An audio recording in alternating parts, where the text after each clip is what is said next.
Good evening, ladies and gentlemen, and welcome to the Granada Forum. On November 11th, 2010, tonight we have an incredible guest, Ted Gunderson, a former bureau chief for the FBI in the early 80s. So without any further ado, let's give this gentleman a warm round of applause.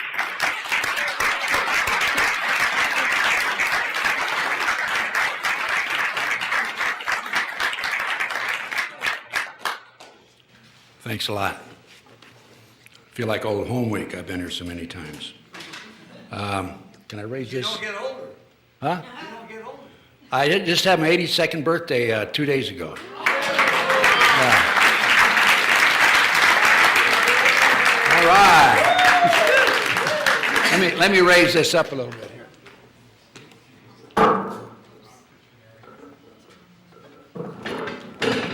I never was mechanically inclined. You got it? Let me get it up. That's good, right there. That's good, right there. Hopefully it'll stay. Beg your pardon? You have a choir later, or these steps here? I couldn't understand what he said. What'd you say, sir? I'm expecting a choir. Oh, choir? Oh, well, they're coming later. Yeah.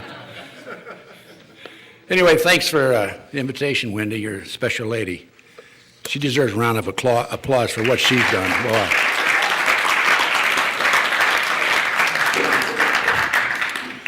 Well, you know, I heard a very inspiring speech at Chuck's 9/11 Truth Conference here, and I said, I've got to go see Wendy and get some information that I've developed that I've never presented before and get it out to the public.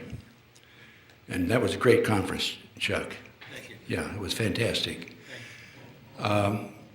Before I begin, let me just mention that I'm going to do a series of 4 or 5 lectures. If I can't do it here, I'll do it with Dennis in the back room of his camp. I call it Iron City, because he's got a bunch of old cars out there.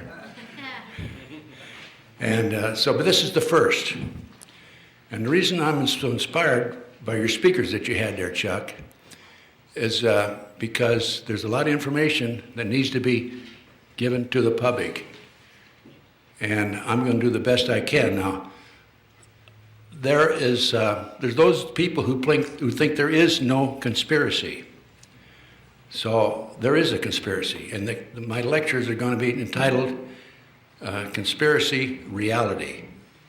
Okay, and I'm going to prove to you tonight that there is a conspiracy, and hope you will pick this DVD up and pass it out to your friends. I had a young college fellow here from up north. Where are you? Was it Jason? Was that your name? Josh. Yeah. Josh. Yeah, and he said he's having trouble convincing his fellow students about what's going on. So when this is all over, you be sure to get a copy of this, make copies, and pass that out on campus, okay? I have to go back to 1951. I graduated from the University of Nebraska in 1950. By the way, one of my colleagues there was Johnny Carson, and I knew Johnny Carson, yeah. And it was right after World War II. My brother had entered the Air Force, and he over Germany, his bomber went down. He was killed, and he had graduated from the University of Iowa, by the way. So I'm Midwest born and bred, basically. But when I first got out of college, I didn't know exactly what I wanted to do, which I think happens very regularly. So I took a job with Hormel Meatpacking Company selling hams. And my kids have always accused me of being a ham all along, so it worked out real well. They used to call me the FBI ham. And I'm driving down Grand River in Detroit, Michigan, and I heard about a friend of mine, Dick Kinsey, who had applied for the FBI and was accepted. And he was my college friend at the university. And I said, if Kinsey can make it, I can make it. And I just kept on driving downtown and applied for the job with the FBI. The only trouble was you had to be 25, and I was 22. So the fellow interviewed me, I'll never forget, his name is Zimmerman. He said, although you're only 22, why don't you write a letter to J. Edgar Hoover and tell him you look older? So I wrote a letter to J. Edgar Hoover, personal letter. I said, Dear Mr. Hoover, although I'm only 22, I look like I'm 28. Actually, I look like I was 19, okay? As you can tell, I am young looking for my age. I always have been. But you know what? 6 weeks later, I was in Quantico, Virginia, shooting a gun, going to class, learning about collection and preservation of evidence, federal rules of procedure, et cetera, et cetera, et cetera. I'd take a test first. I had to pass a physical. And that was the beginning of an absolutely fabulous career. The FBI in my day, back in the 50s, 60s, 70s, and 80s, up to about 1980, was a great organization. I'm sorry to say that they have deteriorated considerably, and I'll go into that with details in a few minutes. But in my career, after I left training school, I went to Mobile, Alabama, and I'd never been south of the Mason-Dixon line, and I'm thinking, I'm going to the end of the world. But it was a great experience. And then from Mobile, Alabama, I was transferred to a small town, Union Springs, Alabama, a town of 2,500, just 50 miles west of Phoenix City. If you know anything about Phoenix City, Alabama, it was corrupt, prostitutes in and out, stolen cars. It was right next to Fort Benning, being Columbus, Ohio, or Columbus, Georgia. And so it was a real experience breaking in there. I worked general criminal, interstate, theft of interstate shipment, interstate transportation, stolen motor vehicle. We had an extortion case and so on and so forth. And from Union Springs, I went up to Knoxville, Tennessee, worked atomic energy cases. From Knoxville, I went up to New York City and worked counter-espionage. We were very active exposing and identifying espionage agents for the Soviet bloc countries, the Russians and the Chinese, of course. And from there, I went to Albuquerque, New Mexico. I was there for about 5 years.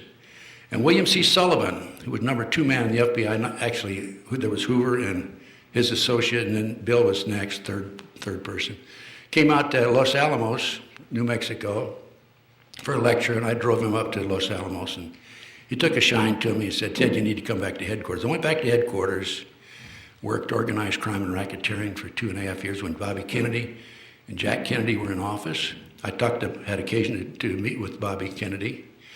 And then when Jack was murdered by the New World Order boys, I was taken over to White House Special Inquiry, and I worked White House Matters when Johnson was there. And on one occasion, later on, when I was inspector, I'll come back to the White House and tell you what happened there. It's kind of interesting.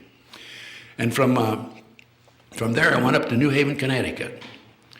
And I'd never been east of the Mississippi, so other than Alabama and Tennessee and so forth, and New York and Washington, D.C., but I really, in the New England area, it's a very beautiful state, very nice area, great assignment. And while I was there, the Black Panthers were extremely active. They were taking over college administration buildings. They were running around the country with gun belts on and weapons and so on and so forth. They're a really true revolutionary group. And I was in charge of anti-terrorism. And we did a job on the Black Panthers. And after the Panthers were down out and no longer active, I had a call from William C. Sullivan. And Bill told me I attribute the downfall of the Black Panther Party directly to you, your squad, and the New Haven Police Department. And from New Haven, I went on down to Philadelphia. I was number 2 man in Philadelphia. And in Philadelphia, I was assistant special agent in charge. And probably the most exciting case I'd ever worked in the FBI occurred July 12, 1972, Philadelphia International Airport. 2 terrorists had taken over an airplane, National Airlines Flight 496. And I negotiated with them for 2.5 hours under another airplane with the 3 jets, engines running, and successfully for the release of 119 passengers. And I'm in the process now. I ran across my transcript of my negotiation with the terrorists. By the way, after we successfully rescued the 119 passengers. The plane, I let them take off in another plane, the original plane, and I had the second plane. One plane had run out of fuel and so on and so forth. So we let him go on, and they ran out of gas over Texas, and we negotiated down there for some 9 hours, and they finally gave up. One was sentenced to 60 years, the other one was sentenced to 40 years. But my transcript, I just ran across it recently. My negotiation, that's going to be on my website very soon, I think maybe within a month or so. But from Philadelphia, I went into FBI headquarters as a inspector, and then out later down to Memphis. I was in charge of the FBI Memphis division, and then in charge of the FBI Dallas division, and then the best assignment in the FBI, very frankly, I was in charge of the FBI Los Angeles division. Now, I had over 700 personnel under my command, a budget of $22.5 million, and we covered most of Southern California, 16 offices, and it was a great pleasure to be here. I did mostly public relations work. I had a staff of 24 supervisors, 3 other special agents in charge. I was a senior special agent in charge. And then on March the 30th of 1979, I retired. I had Pat Brown there, former governor. I had Jerry Brown there. I had red buttons. And I had the chief of police, I had chief of the sheriff, I had the head of the highway patrol. It was who's who in the Los Angeles area. Now I mention that because if you go on the internet, you're going to see derogatory information about how I was kicked out of the FBI for practicing satanic ceremonies in the federal building, okay? And that's just plain disinformation by government operatives. So my first case, after I retired, as a private investigator, was the Dr. Jeffrey R. McDonald case. And those of you who've heard me before, I always start out my lectures with this case. I'm not going to go into detail because later on in one of my lectures I'm going to go into detail. But he was tried and convicted of murdering his wife and 2 children February 17, 1970 in Fort Bragg, North Carolina, and sentenced to 3 consecutive life sentences. I was contacted by some of his doctor friends, and they asked if I would investigate it. I said, yeah, I'll investigate it, if he did not commit the crime. If he committed the crime, I don't want anything to do with it. I talked to Dr. McDonald, and I was convinced that he was innocent. Within 10 months, I obtained a signed confession from a girl named Helena Stokely, and she said that he did not commit the murders. They were committed by her satanic cult group. And I appeared on a number of national TV shows in this regard, and went public with the information, and my life's never been the same since. People came from all walks of life, from all parts of the country, and told me about the satanic cult movement in this country. It is big, it is huge, it is dangerous, very dangerous.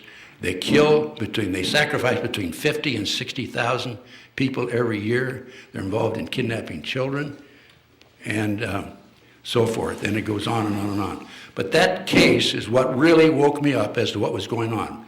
I've always been a red, white, blue guy, a mother, apple pie, Chevrolet, and that sort of thing. And beg your pardon, Dennis? Did you say something? No. Oh, okay. And this case said, in this instance, Dr. McDonald was framed, and the reason he was framed is because the government, mainly the military, were flying drugs in plastic bags in the body cavities of dead GIs out of Southeast Asia into the military bases here in the United States.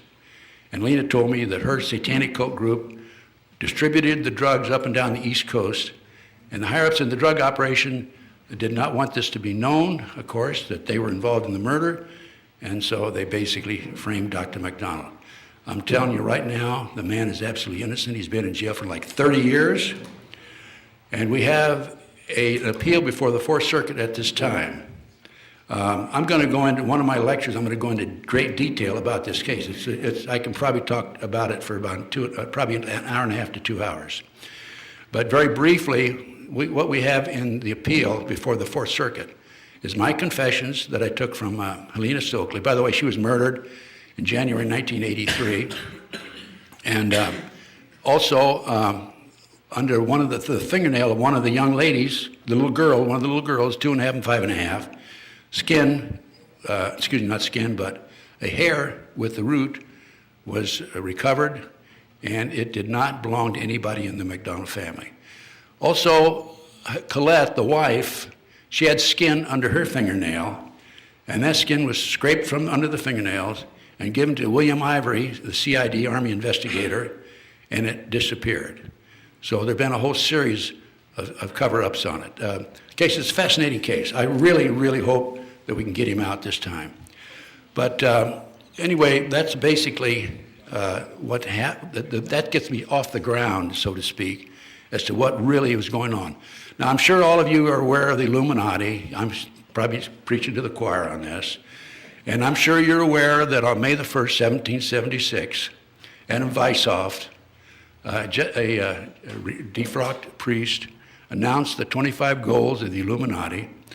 And I'm just going to say very briefly about the Illuminati, because there will be some people who will watch this lecture on DVD and will not know about it. But at that time, the 25 goals: corrupt the youth through sex and drugs, right?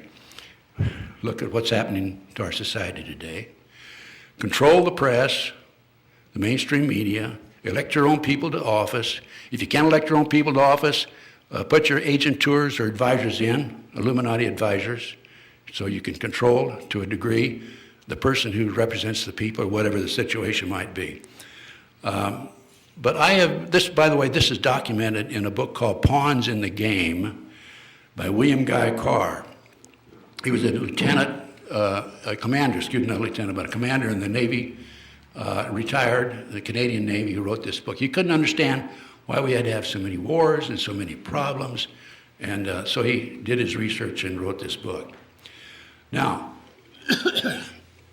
here right after Oklahoma City bombing, by the way, one of my lectures down the road will tell you all about the terrorist movement in this country, because it's all, the whole thing is planned. It's an inside job. It's planned to pass the Patriot Act, set up Homeland Security, and so on and so forth. But that'll be separate. But Brian Gumbel, the famous, well-known morning talk show host, and right after Oklahoma City, was interviewing Jim Nichols, Terry Nichols' brother, Terry Nichols, co-defendant of Oklahoma City with McVeigh. And I had given Jim and his family my report. I have a 222-page report. And I gave it to him. And in the interview with Brian Gumbel, he says on national television, "Have you read Ted Gunderson's report?"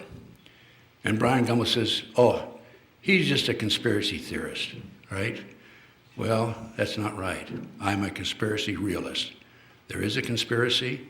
This lecture is dedicated to all the corrupt politicians, the judges that allow guilty people to go to jail deliberately, and my second webmaster is a victim of this. Not only the politicians and the judges, but the bureaucrats who investigate these matters. CIA, FBI, military intelligence. The real, most serious culprits of all are the military intelligence. NSA, they're keeping track of all of our phone calls, of where we are every minute of the day. But when our forefathers established the three branches of the government, executive, legislative, and judicial branch, they had no idea that down the road, years later, there would be a fourth branch. And I call the fourth branch the covert, rogue government criminal enterprise. These people, this element of our society, is involved in the drugs, the illegal drugs, kidnapping children, and so on and so forth. And since I got out of the Bureau, I have done everything I can to expose it. I'm exposing it today. Now, one of the programs by the government, and I'm going to go into detail as to how the government operates, how this rogue element operates in the country. I'm sorry, excuse me. And one of the thank you. You're welcome. One of the techniques that's used is called COINTELPRO. COINTELPRO is short for Counterintelligence Program. I know all about COINTELPRO. I was one of the individuals in the FBI who actively administered it against the Black Panthers. It's very effective. But here recently, the Southern Poverty Law Center wrote me a letter after I had cancer, by the way. It was discovered last October 28th, about a year ago. And that had an operation April the 6th. I'm glad to report right now I think I'm rid of the cancer. I don't have it anymore. But I had a letter from one of the intelligence officers at Southern Poverty Law Center. Is there anybody that does not know about the Southern Poverty Law Center? Well, the Southern Poverty Law Center, as far as I'm concerned, is a second-person individual organization that's involved with this covert government criminal enterprise. Absolutely no question about it. They listed, and I'm explaining the COINTELPRO program, how it works how they worked it against me. They listed the 40 false patriot anti-government leaders. They also listed the most dangerous patriots in America recently. I'm proud to announce that I made both lists.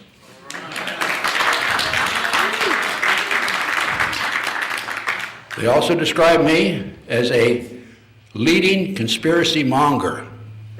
Does anybody know what a monger looks like? You're looking at him, I guess. Okay.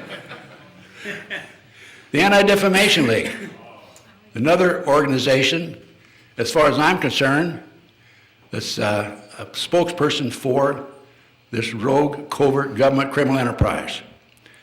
They describe me as an extremist speaker, and they say that I pose as a threat to the country. Do I look like I'm a threat to anybody? No, of course not. Hero. Beg your pardon? A hero. Okay. They claim I will likely become a target of U.S. Attorney General Eric Holder.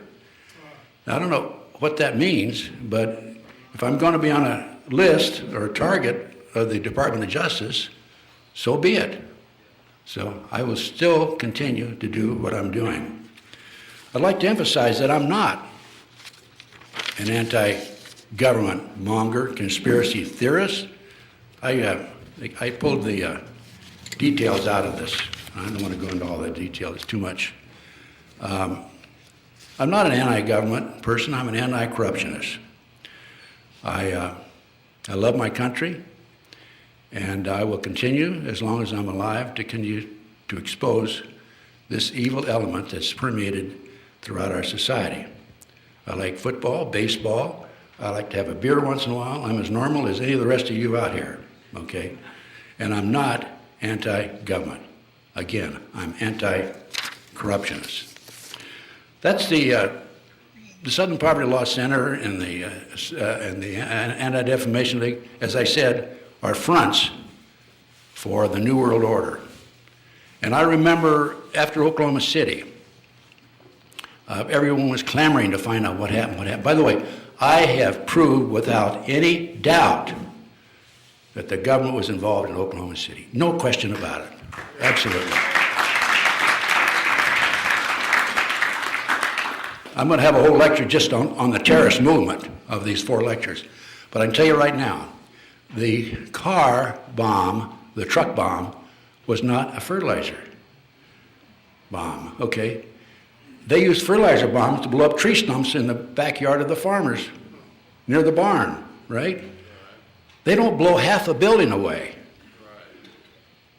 Now, I found out through a scientific magazine and through one of my sources that the bomb was what we call an electro-hydrodynamic gaseous fuel device. For short, I'll call it a barometric bomb. This particular bomb was developed by Hercules Manufacturing in Silicon Valley, California. It was tested in 1982, and I was with a group of individuals in Palm Springs, spook-type individuals, good spook type, not bad spook type, okay? when it was tested. We sat in the hotel room waiting for the results. It was so powerful that one of the technicians was killed and others are injured. President Reagan, I think he was president at that time, put a classification on it and put it on the shelf and said, you know, don't speak about this anymore. That's it. It was highly classified. But one of the persons in the hotel, or in the hotel room, was one of the developers of that bomb. He was a CIA scientist for some 20 years. That's why I knew about it. I obtained the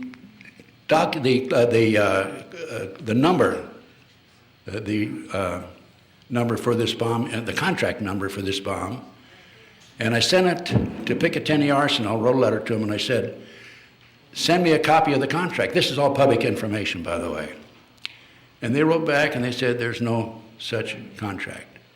No such contract. I talked to an inside investigator who represented the McVeigh team. He told me there were at least 11 other people involved. I have copies of the TV shows that afternoon of the Oklahoma City bombing, and every TV station in Oklahoma City announced that they were bringing unexploded bombs out of the building. And one of them made the statement, now we're going to know where these bombs came from. One of them has U.S. Army stenciled on the side of it. That was on the air. I have the copies of that. Wow is right. And there's a lot more to the story than that. But anyway, my report, 222-some pages, is on this CD. Last time I was here, I passed out a CD to everybody that wanted one. And I've got 6,500 pages on that CD. I got 52 reports, Oklahoma City, 911, the car bombing of 93, and so on and so forth. The kidnapping by the Finders, the CIA child kidnapping organization, and it goes on and on and on. I'm making this available. I make this available to the public. And I did. The last time I was here, I passed out 25 or 30 of them. In fact, Dennis makes copies for me because I want people to take my work and get it out and educate. So one of the programs that the rogue government uses, in addition to organizations like Southern Poverty Law and Anti-Defamation League, to their advantage, to try to discredit and destroy those of us who are trying to protect and save our country, is called a disinformation program. And if you will look on the internet, you will see where I am one of the heroes of the bad guys, in that I have been accused of, as I said earlier, practicing satanic ceremonies in the federal building. That's why I was kicked out of the FBI. Another topic that's on the internet is that I married Anton LaVey's widow. Anton LaVey was one of the heads of the Church of Satan. And I did know Anton, I didn't know Diana Lively, I think is her name. I didn't know. And I was in Dallas for a period, about 10 years ago. And people call me and write to me from all walks of life. Help me, help me, help me. I help as many as I can. And I had a call from this lady, and she had been up into Idaho to be deprogrammed because she knew that she was a victim of a mind control program called MK Ultra, and that's another story. And she said, I'm driving home, and I'm in Winnemucca, Nevada, and I have my daughter, and I keep wanting to take my hands off the wheel while I'm driving 75 miles an hour. Well, instead of being deprogrammed, I think she was reprogrammed. She was up in Idaho visiting a therapist. So I told her, I said, Diane, again, I'd never met her, just talked to her on the phone. Check into a hotel, I'll get help to you right away. And I called an ex-cop friend of mine in Reno, and I told Don, I said, Don, get over to Winnemucca and rescue this woman. And so he went to Winnemucca and got Diana out and drove her to Reno, and then she took a plane from Reno back home with her daughter. The trouble is, now she had her car in a parking lot in Winnemucca. So Don called, what do I do? I said, well, go get it for her. So Don got on a bus, and he took the bus to Winnemucca, got off the bus. He's walking down the street, it's dark. 3 fellows right behind him. He walks fast, they walk fast. He does more than walk fast, he starts jogging, they jog. He runs, they're running right behind him. He ducks in an alley. One of them came in the alley behind him, the other 2 went running up the other end of the alley, kid him coming back. And as Don told me, he saw a 2x4 there in the dark. And when the guy came around the corner, he made a Christian out of him.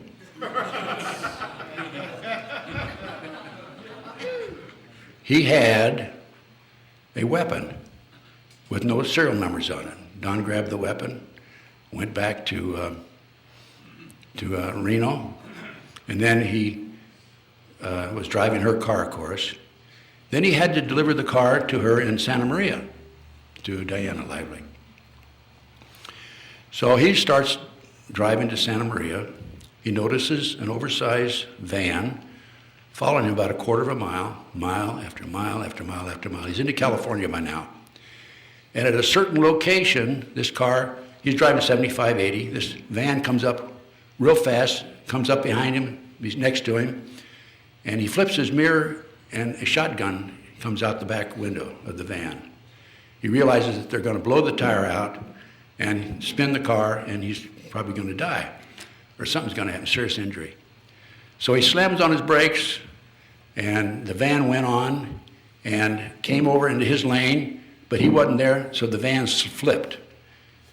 And he is looking at the dust in his rearview mirror at the same time that a highway patrolman is coming from the other direction at 100 miles an hour. It was all planned to take place at that precise location, right? And Don goes on, delivers the car, and so on and so forth. He was an ex-cop from California, so he checked his contacts, and he found out that there was an accident there, and there was a fatality. He checked his contacts 6 months later. There was no record of the accident and no record of a fatality. This is the way they operate. This is what happened. Diana called me and thanked me for probably saving her life. I'm telling you the story because this information about me marrying her is on the internet, and I challenge anybody to find the marriage license, and I'll turn over my monthly retirement check. Or not all of it, just some of it, okay. So Diana called me. She says, Ted, I'm moving from Santa Maria to Hemet, and I would appreciate it if you'd escort me down and come help me move. So I got a friend of mine from Dallas who was in town. He and I went up and helped her move. Went down to Hemet, spent a little bit of time in Hemet, and then I went on home. Diana told me some things that are really very scary and very shocking about her life as the wife of Anton LaVey.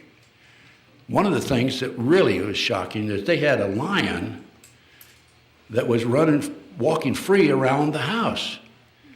And when they had a victim, they wanted to get rid of the evidence, they just threw the person to the lion. He'd eat it. Anyway, that's just one of the things that's on the internet. I've mentioned some other things. But I've had so many people planted on me, government operatives. I feel like I'm the Garden of Eden, to be honest with you. That's right. For example, a fellow named Stu Webb. This is all part of their master plan to discredit me, so people like you won't listen to me.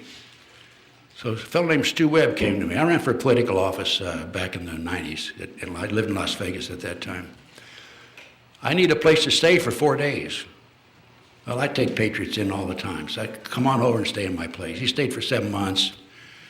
I gave him, and I fed him. I've even bought him a suit. I let him use my car, gasoline, the whole thing. I got to quit doing that, folks, because it gets me in trouble every time. But anyway, I finally told Stu, I said, I got my granddaughter coming to stay with me. You're going to have to get out of that third bedroom. I had an elderly lady living in the second bedroom who was from Ireland and a cripple, and I'd run into her in my travels, and I took her in too, and she ended up being an invalid.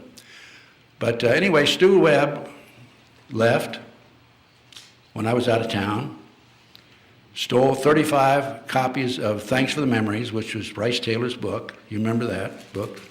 Bryce Taylor was a presidential model. And last time I checked the internet, Thanks for the Memory was selling on the internet for like $110. He stole 35 copies that I had. He stole my research, 8 or 10 boxes of my research. And it goes on and on and on. But Stu Webb when he walked out the door, when the next time I saw him, he said, "I'm going to destroy you and the Patriot community." And this is he's the one that says I was kicked out of the FBI for practicing satanic ceremony in the federal building. So much for Stu Webb. He's been discredited, so forget about him. Jim Kloberg, another person who was planted on me. I ran for a political office in Las Vegas in '96. And Kloberg was my campaign manager. And when the campaign was over, I was selling my DVDs and books and everything else to try to finance the campaign. Very expensive, by the way. And those of you who think it's easy to run for politics, it's not. It just to register in the primary across the country if you're running for president costs you more than $100,000, okay? But anyway, after the campaign was over, I received a letter. I lost. I ran in I re-registered from Republican to Democrat so I could go to these conferences and take on Bill Clinton. Okay, he was president at that time and rerunning. And anyway, this lady wrote me a letter and she said, "I never received my DVD. Where is it?" And I said, "Well, send me a copy of your check and send me the flyer." And I found out that Kloberg made up his own flyer with another name, Gunderson for president or some name like that, had his own bank account, and the money was coming into his own post office box, okay, and he was putting the money in his pocket. Clear-cut election violation of the federal laws. And I immediately reported it to the U.S. Attorney and the F.B.I. in Las Vegas. Nothing ever happened. I found out later that Kloberg was an FBI informant who'd been planted on me. Now the latest, again, now we're talking about disinformation specialists. The latest incident was really costly. A woman named Virginia McCullough, and she's from up here in Northern California, and she's been bashing me for years, and she finally made a big mistake. In 2005, I had to leave Las Vegas and go to Nebraska because I was being poisoned. I was sitting in my office. Actually, I had an office in my home, a condo, and I realized I wasn't thinking straight, and I was foggy, and I couldn't remember some things, and I'm saying there's something wrong with me. I went down and took a test, and I found out I had arsenic and cyanide in me. And as a result of that, by the way, I have high blood pressure, and I'll be on high blood pressure medicine the rest of my life. But I said to my associate, Clarence Malcolm, who's my webmaster now, my first webmaster was murdered, the second one was set up and framed on child molestation charges. Chris Jones didn't do it. So I said to Malcolm, by the way, does anybody want to volunteer to be my fourth webmaster? Here you go. See me after okay? So I said to Malcolm, we got to get out of here. So within 2 weeks, I called John DeCamp. I'm sure you folks know the name John DeCamp. He's a great man, Lincoln, Nebraska attorney, and he and I worked on the Franklin cover-up case together. I called John DeCamp, and I said, "John, I got a problem. I got to get out of here." And he said, "Well, come on back to my hometown, Claytonia, Nebraska. I'll guarantee there's not a person in this room that's ever heard of Claytonia, Nebraska. It's 196 people. It's about 5 blocks long and 3 blocks wide, and 196 people. They have a post office, a bar, and a bank, and that's it. That's their business section." So John said, "Come on back. I got a house I'll rent to you." So Clarence and I and his wife and his 8-year-old daughter, stepdaughter at that time, moved from Las Vegas to Claytonia, Nebraska. And John was quite surprised. He said, "Come on back." And 2 weeks later, I got a van in front of his house with furniture. I said, "Where do I go, John?" And he made fun of that because he didn't know if I was going to come back or not. But John rented me one of his houses. Now, I'm going to tell you how much I rented it for. It's 4 bedrooms, 2 baths, third of an acre of land, $550 a month. Doesn't sound like LA, does it? No. So anyway, so there I am in Claytonia, Nebraska.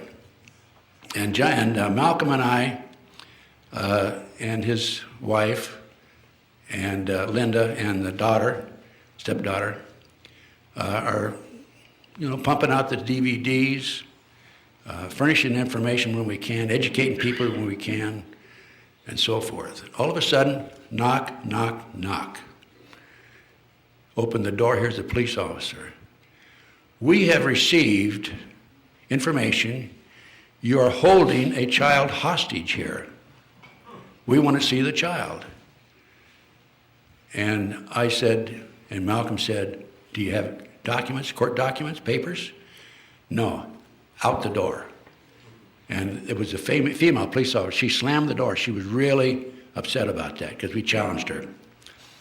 So Malcolm says, we got to get out of here. So we moved 20 miles down the road overnight, registered the house in Beatrice, which is where we moved to, in his wife's maiden name, and about a week later, knock, knock, knock.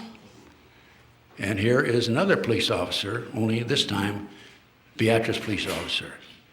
We have information that you are holding a child hostage here. We want to see the child. Court documents? No, out the door, okay? So I immediately go down and talk to the district attorney. Randy Rittenauer is his name. And I say, I'm telling Randy, what's this all about? He says, well, I'm receiving emails from some woman in California about this. I said, well, how would she know what we have going here in Claytonia, Nebraska? Well, we got to check it out. I said, no. I said, the woman's is Virginia McCullough. Isn't that right? And he didn't say yes, he didn't say no. He just went like this and nodded his head up and down. So as a result of that, Malcolm left Beatrice overnight and goes to Texas. And then from Texas, he ended up having surveillances on him like we've all had, those of us in the limelight, so to speak. And I sent him and the daughter and his wife to Panama to get him out of harm's way. And he's been down there. Now, what that did to me financially is mind-boggling. I have not been able to get my DVDs out for almost a year, because this happened a year ago now, actually. And so I've got a bunch of back orders I'm in the process of putting together now. Malcolm, in the meantime, has moved back to the States. He's living in Pennsylvania, and we're going to be able to crank it out. But that's Virginia McCullough. Okay, another government operative. So no sooner did I neutralize Virginia McCullough, because I went public with this. It's on my website about Virginia McCullough. Then up pops Dr. Leonard Horowitz. Does anybody know that name? And I'm shocked, because Leonard Horowitz is telling me that in this 12-page document, I have a copy of it here, he's telling me that Ted Gunderson and others are serving Michael Aquino, former head of the Temple of Satan, the Church of Satan, and now the head of the Temple of Set, that I'm serving him? What does that mean? And also goes on and talks about me being involved in these various government activities, and I'm a CIA operative, and I'm also an FBI operative. And do you think I look like an FBI operative or CIA operative? No, of course not. As a matter of fact, I've been kicked out of the Ex-Agent Society because of the criticism that I've directed at the FBI. I want to make it very clear, there's a lot of good people in the FBI and the CIA. However, it's the people at the top, okay, that I have a problem with. Anyway, this 12-page document goes on and on and on, blasting me, and similar to the information that the Southern Poverty Law Center and the Anti-Defamation League said.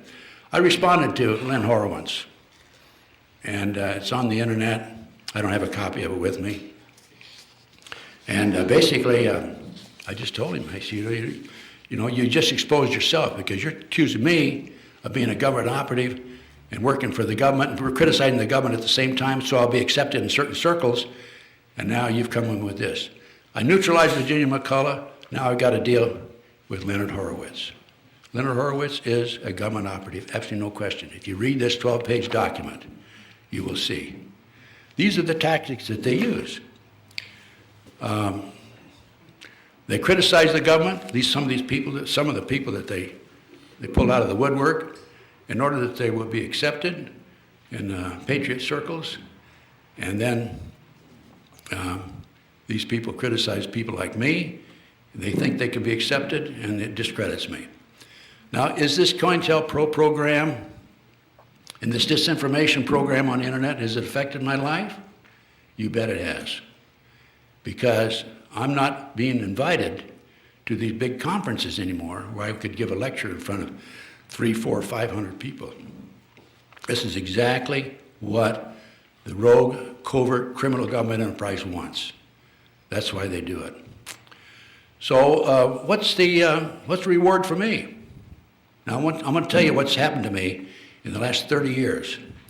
And I'm not telling you this because I'm looking for pity or I'm looking for sympathy or anything. These are facts. Okay?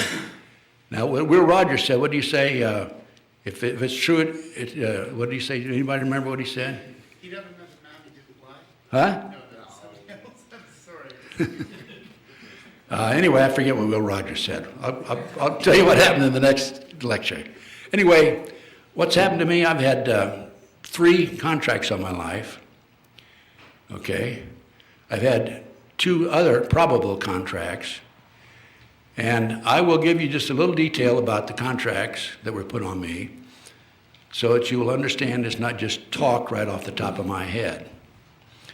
I might mention that in 2 of these instances, through divine intervention, I did not go home.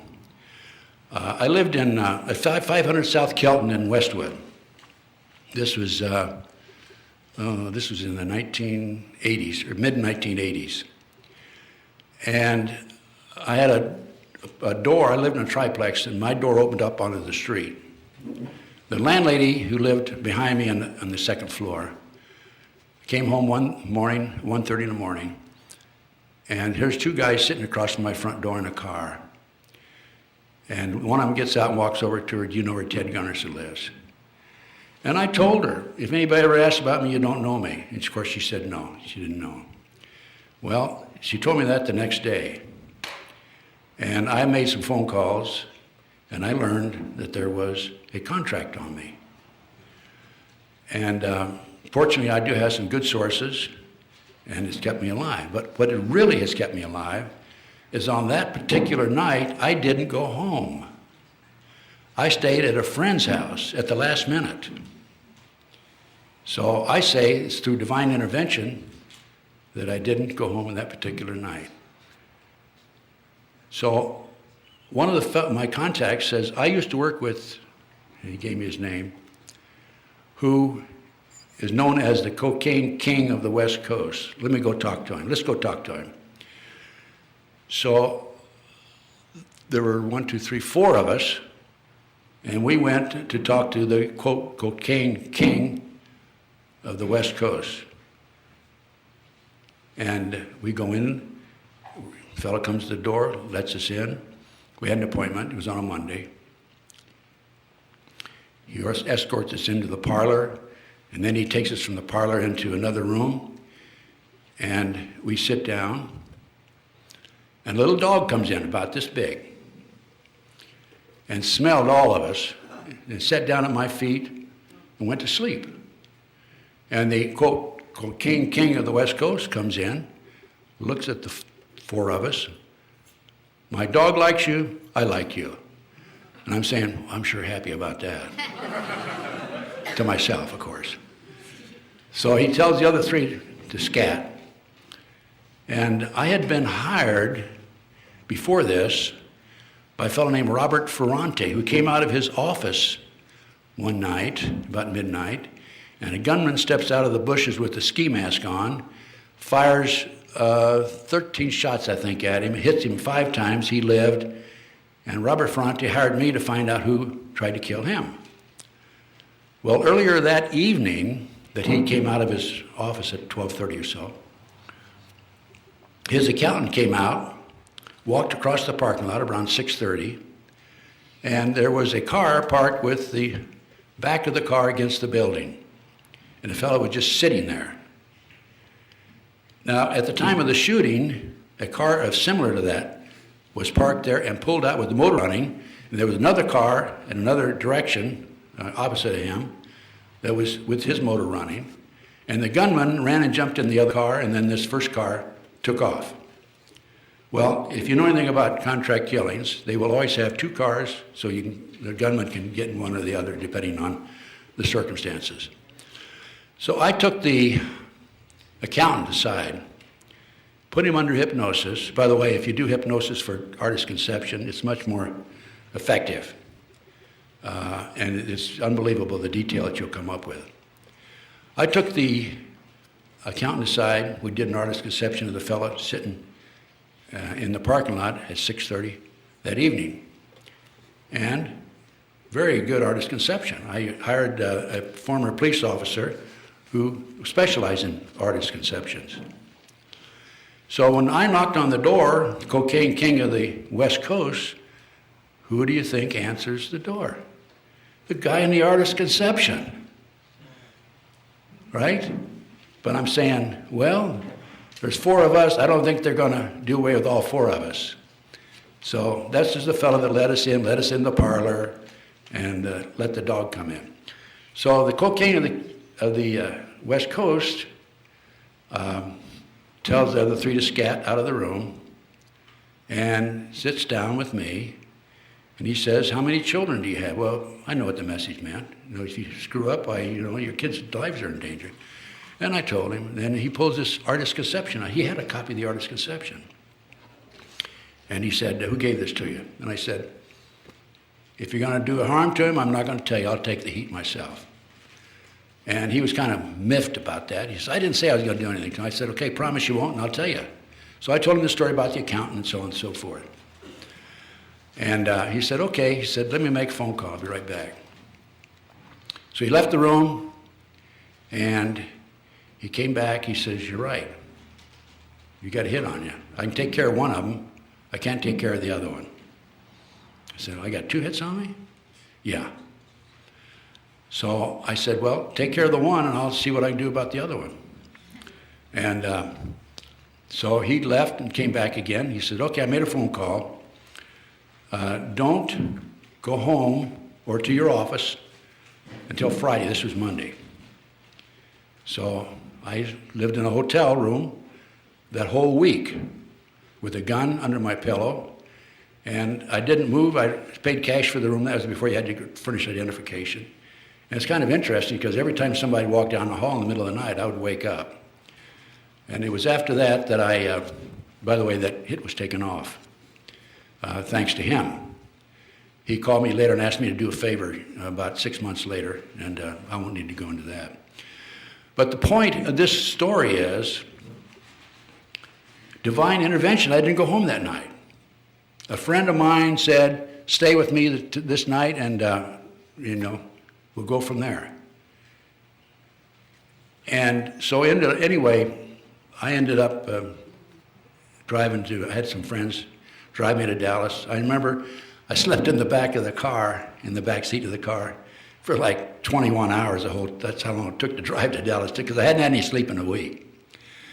And then while I was over there, I'm saying to myself, I got to get rid of this other head. This is all New World Order stuff. This is all Illuminati. Okay, they put hits out on people all the time. Don't bat an eye.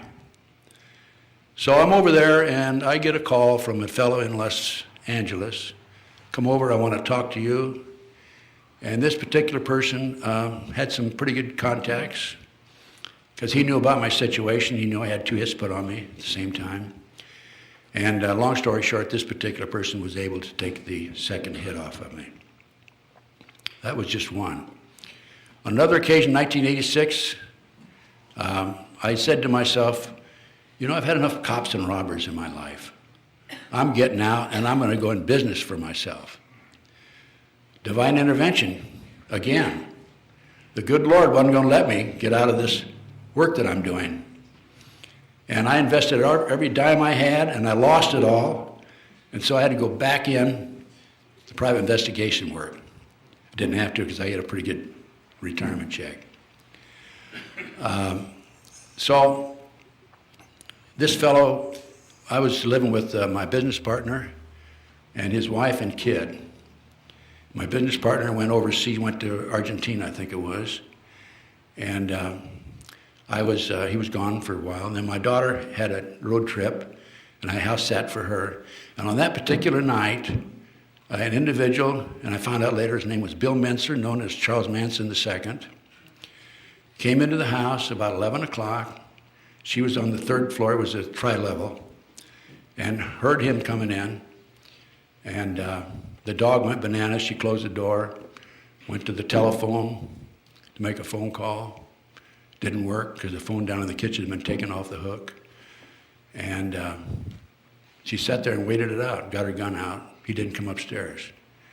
Again, I made some phone calls, and I didn't go home that night because when my daughter came back from her road trip, I was staying at her house, and we decided to watch a movie at the last minute. So, divine intervention. Absolutely no question about it. And the other two probables are, I don't need to go into them, but there was a fellow who was hanging around my P.O. box for quite a while, and I'd have to send somebody else in to pick up my mail. This is all New World Order, as I said a few moments ago. This is all what they do. They kill people. And Kucinich, not Kucinich, but I forget the Congressman, huh? No, there's a congressman from Ohio, I think it's Kucinich. Yeah, he has asked for an inquiry into the CIA hit teams that are operating in this country today. Okay, he's asked for an inquiry, but nobody's paying any attention to him. That's just one. I can't tell you how many illegal burglaries, illegal entries I've had into my home. It's like Grand Central Station. They're in and out of there, and it's unbelievable. I took a trip when I was in Nebraska. I was gone for about 3 weeks. I came back, and I had my research, 500 boxes of research over a period of years, stored in the third bedroom. They helped themselves to 200 boxes of my research. Okay? They're in and out of my car on a regular basis. I can, right here in L.A., I remember parking downtown, and I came back, and they do this all the time, turn the direction signal on. I start the car up, and the direction signal's on. I had my car stolen twice. I had my brake lines cut. I have had 2 windows shot out when I was standing nearby. They were intimidating me. They weren't real bullets, fortunately. They were air bullets. And that's what they're trying to do. They're trying to intimidate me. I've been poisoned in Las Vegas. I was poisoned. And what they did there, the only way they could have poisoned me is they had the condominium next to me, and they were pumping poison in through the air ducts. I had my right front tire come off I was driving between Omaha and Lincoln, 60 miles, 75 miles an hour. The right front tire came off. Highway Patrol came, looked at it. It was John DeCamp's pickup truck, by the way. I had gone from Lincoln to Omaha to talk to a source. And the only way they would know that was by tapping John's telephones. And I found out, the highway patrolman looked at it, he says, hey, your lug nuts have been loosened. And they tried to loosen the lug nuts on the left front tire, but somebody must have interrupted them because they weren't successful there. They wanted both tires to come off at the same time. My mail's been opened, diverted, and intercepted. My phone was cut off once. And I called the phone company. I said, hey, you discontinued my phone. Why? And they said, well, we sent you a bill. You didn't pay it. I said, well, where'd you send it? They sent it to a fictitious address in Florida. Never heard of it. I've had mail disappear. People written to me, and I've never received it. Surveillances are, surveillances are almost a daily occurrence. And what I do is I do U-turns on them and get around behind them and chase them. And they try to intimidate me. Look, I was in a gun battle in Memphis, Tennessee at the airport. If they're going to intimidate me, they're not going to intimidate me. I'm not afraid of them. I've dealt with terrorists when I was in the F.B.I. And I remember when back in about 90 or 91, they put a dirt bag out, just parked across the street, maybe 4 or 5 cars up. And I would see them there, and I'd put on my gun, go out and get in my car, drive by 3 miles an hour, stare them down, do a U-turn, 3 miles an hour, stare them down. Then I'd park in behind them. And they couldn't get out of there fast enough. One of them ran a red light. Then I chased another one and cornered him on the street, blocked him, and I reached under my front seat like I was going for a piece, and his eyes got big as saucers. And I was on a street that went up the hill and down. It was one way. I went up and down and parked at the bottom of the hill, and then he started coming up, and I was watching the rearview mirror. I could see the top of the car, and when he saw me, he stopped and backed up the wrong way in a one-way street. By the way, I've got some pretty good license numbers, a lot of license numbers that I'm saving. My business has been sabotaged, Virginia McCullough. I've had telephone taps. I sued GTE back in the 80s, got an out-of-court settlement. I've had threatening phone calls. I came back from a trip once, and I got up in the morning. I was looking for a file on a desk, and I had a phone call, 827. The male voice said, "Did you find your file?" Click. They had a hidden camera in my house. I was attempted gas on the freeway. They gassed my webmaster, Clarence Malcolm. I've interrupted 2 attempts to steal my car.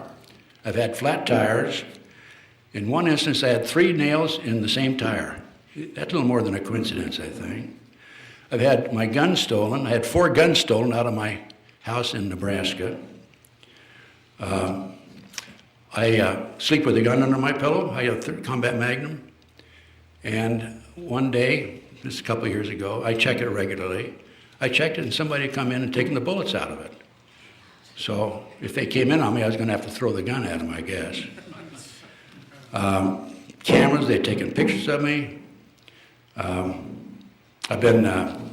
My webmaster was hit with uranium-235. I know for a fact I've had a trash cover on me. My computer has been sabotaged. I've been expelled from the Ex-Agent Society. I talked about my plants, the disinformation program, McCullough, Horowitz, and so forth.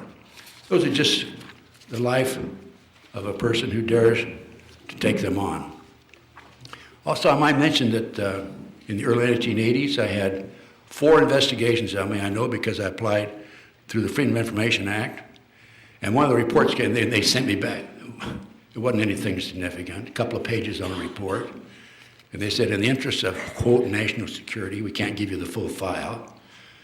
But it's kind of interesting because one of the reports at the end said that they consider me armed and dangerous. Okay, well, I am armed and dangerous with knowledge, right? Thanks. Thank you, sir. Pam Fawcett. They put a girl on me, Pam Fawcett. DEA and the FBI. I dealt with her on the phone for 6 months. She was in Modesto. Tried to set me up on a drug deal. And she called me one day and said, "I need to talk to you." She came down. I met her at the time. I think it was Hughes Market or Ralph's Market across from this place on Ventura Boulevard, the Sportsman's Lodge. And she told me that the whole story about how they had tried to set me up through her and drugs through her. And I said, "Pam, why are you coming over to my side now?" I had the names of the FBI agent and the DEA agents who dealt with her. She said, and I was trying to help her on the phone. I tried to help her with her 14-year-old kid. He got in trouble down in Florida. And she said, "I woke up the other morning and I realized you're the only honest son of a bitch I've talked to in 6 months." Those were her exact words. Pam took a polygraph, passed it, and last time I talked to her, she said there was a hit on her. Oh, here's Kucinich, Dennis Kucinich, that was it. This is in American Free Press, April the 6th, 2009. Dennis calls for probe of U.S. hit team. So, what do we have? Well, we have the NSA and the FBI have teamed up with AT&T and Verizon to spy on U.S. citizens. This is all documented. President Bush reauthorized a secret program more than 30 times to spy on Americans since September 11th, 2001. U.S. government NSA has tapped its entire internet system. FBI can hear everything you say, even when cell phones are off. The code word for this program is Quantico. All payphones at Grand Central Station in New York are tapped. The Bush administration began spying on Americans 7 months prior to 9/11. The President authorized our intelligence agencies to database every citizen in the U.S. 7 months prior to September 11. Project Endgame, the rounding up of 775,000 Americans by the shadow government, began on February 24th, 2009. Two of my very closest friends, very frankly, have disappeared. I don't know what's happened to them.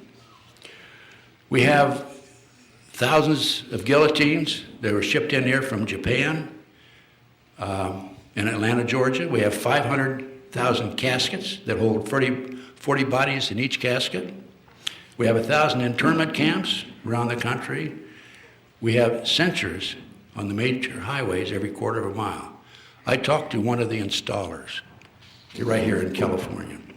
What was that, Sensors. But it keeps track of your car.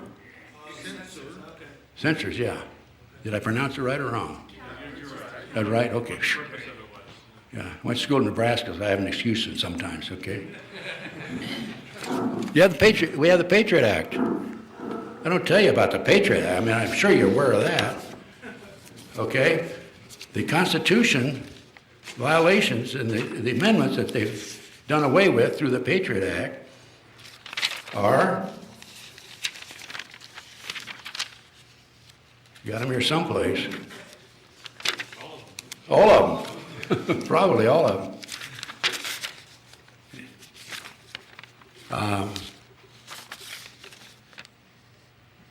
Yeah, here they are. The Sixth Amendment, right to a speedy trial. Eighth Amendment, no cruel and unusual punishment. 13th Amendment, punishment without conviction. It took 262 Republicans and 77 Democrats to kill the Bill of Rights. This is all part, as I said earlier, of the terrorist movement.